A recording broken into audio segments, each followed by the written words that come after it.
L'chaim v'libracha, to life and for blessings.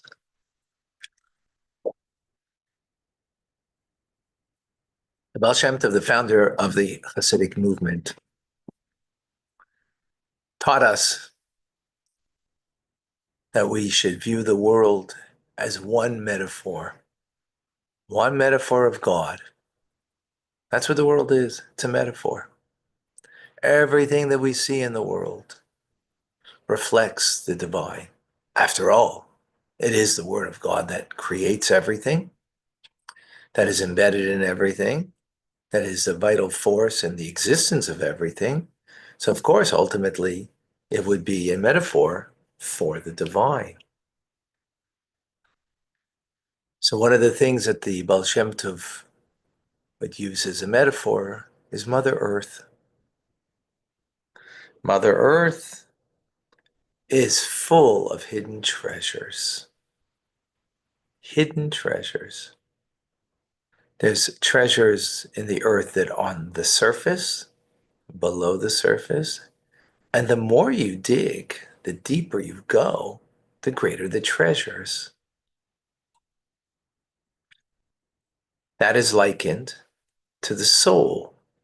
The soul is like the earth. Mother Earth, interesting. The soul in Hebrew, neshama, is feminine. The more you dig deep within your soul, the more treasures you will find. We understand that when it comes simply to talents of an individual.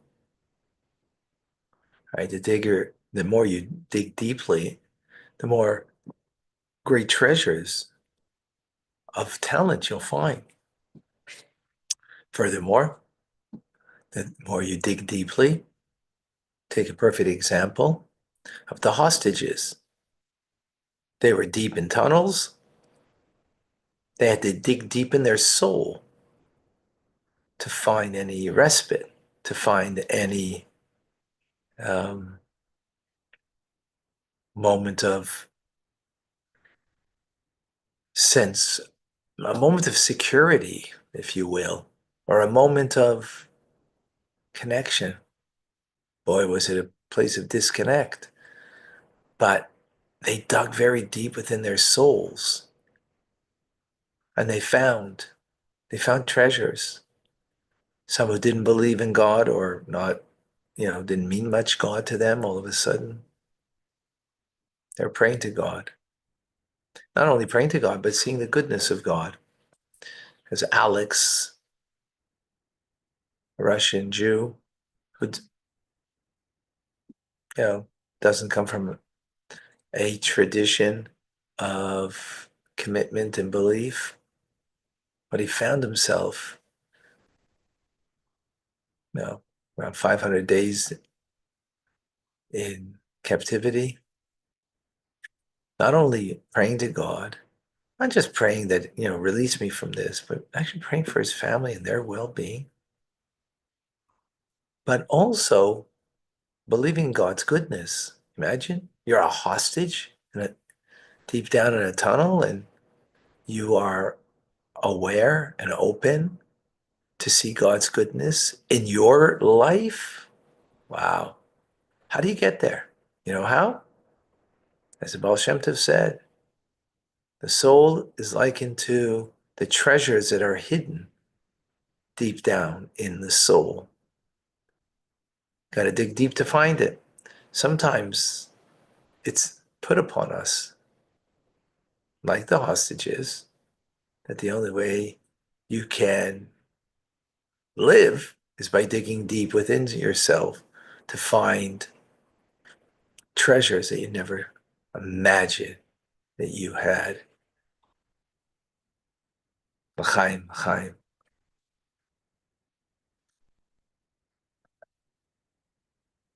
Welcome to Tanya today. I'm Rabbi Ronnie, fine coming to you from Chabad Zichron Kadesh in Montreal, Canada, where it's a privilege and a pleasure to share with you the Tanya. We are in chapter 42. We're speaking here about finding a treasure that's within us. What's the treasure? Well, first of all, when you are absolutely certain you have a treasure in your backyard, you will work relentlessly to dig up to find the gold bars that are buried in your backyard. There's no doubt we would do that, knowing that it's for sure there. We do whatever it takes. That is a metaphor for us to understand that we have in our soul something that's an amazing treasure. And that is a piece of Moses in our soul that Moses bequeaths us, and that part in our soul, that we can have a very authentic, real, meaningful sense of God being present in our lives in a very emphatic, real way, in a way that it's self-evident. Self-evident. More self-evident than the American, I don't know if it's in the Constitution, these things declared as self-evident. Even more much more self-evident than that. God is self-evident, his presence. But we have to dig deep to find that. And as we concluded yesterday from the teachings of our sages in Pirkei Avot, in the ethics of our fathers, saying that God is an ayin roya, well, we should know what's above us, an eye that sees, and an ear that hears. Now, what does that mean? God is not physical, right? Doesn't have a physical eye. Now, that's true. But on the contrary, perhaps he has a real eye and we have only a facsimile of his. He has the real eye. His eye is not physical, that's limited. Well, what's the point of an eye? To be able to see, to know what's going on.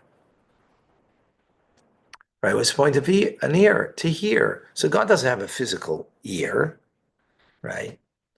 But that's a facsimile of the ear that he has. That's not physical at all, but allows him to actually to know, right?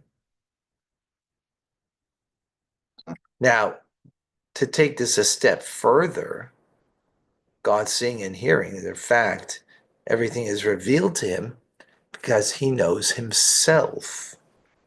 Like a person who feels, you know, if you feel your back, you got a backache.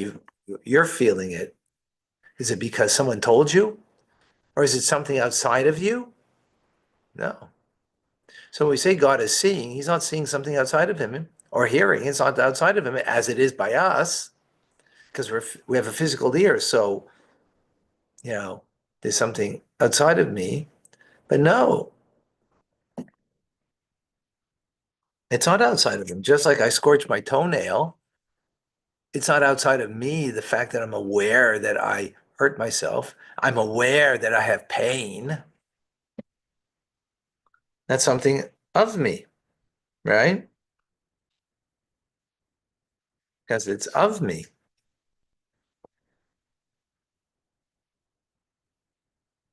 So in a similar way, by way of analogy, this is a metaphor, all created beings, whether they're from higher worlds, lower worlds, doesn't matter. They all come from God.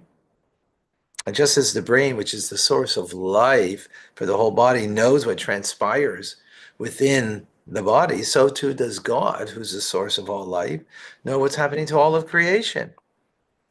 No creation is hidden from him.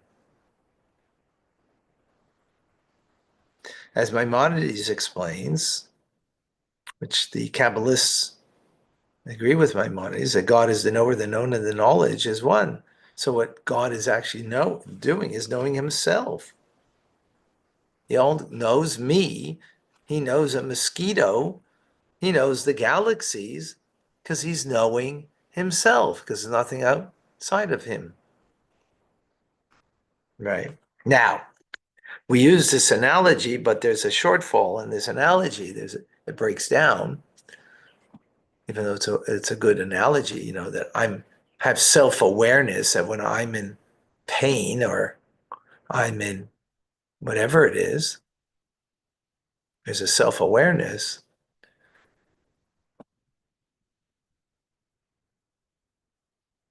But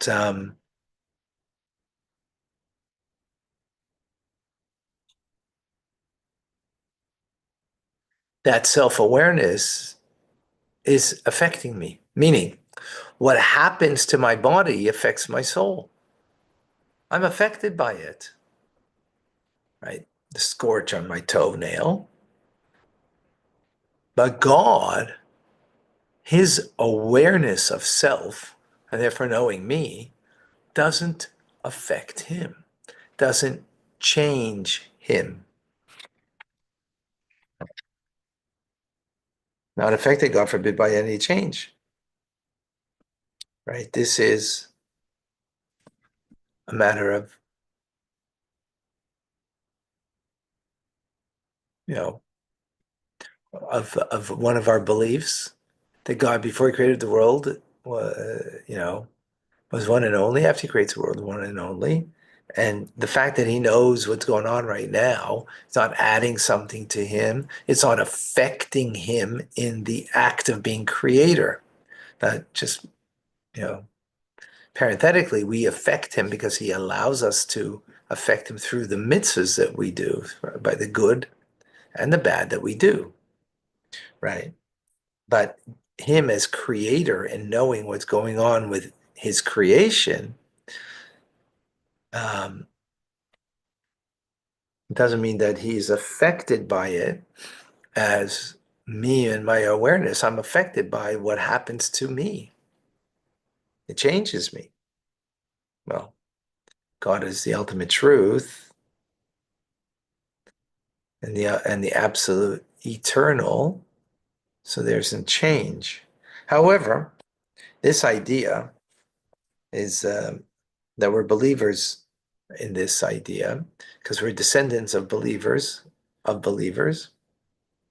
That's where we come from, the Jewish people. As before God created the world and after he creates the world, there's nothing that is hidden from him. Nothing, right, hidden from him or changes him. But the important point over here, the real important point, there's nothing hidden from him. So he knows my thoughts. He knows what I'm going through. He knows everything about me because he's knowing himself. And now it's not changing him, which that's a difficult thing to appreciate and understand because when we have something that goes on inside of us, it's changing us, right? We're affected by it, changing us for good or for bad. It doesn't matter. The point is that there's a change in us. God, there isn't. So this is something that's buried inside of our soul that we have access to, a treasure that God sees, he knows, because he's seeing and knowing that which is of him. And therefore, God, this allows me to have a sense of God's presence, and not just a presence.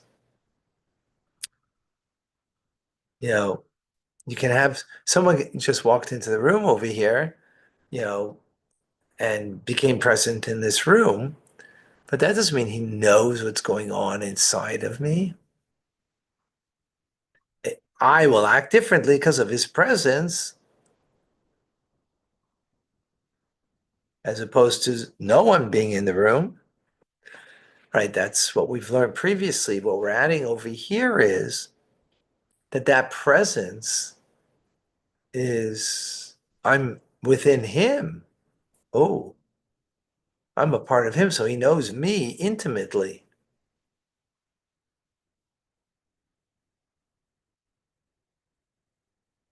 That's very powerful. And therefore, he knows exactly what's going on in my head. Can't hide from him. I can't fool him. Can't fool him. It's very powerful. Any questions?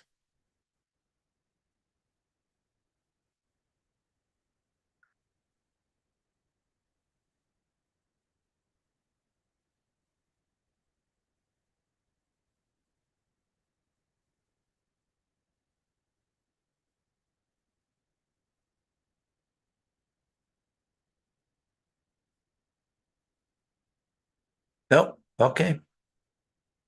I go to Rambam. Very powerful idea to live with. I'm Rabbi Ronnie Fine, coming to you from Chabad Zurich and Kadesh, Montreal, Canada. It's a privilege and pleasure to share with you, Tanya. Have an amazing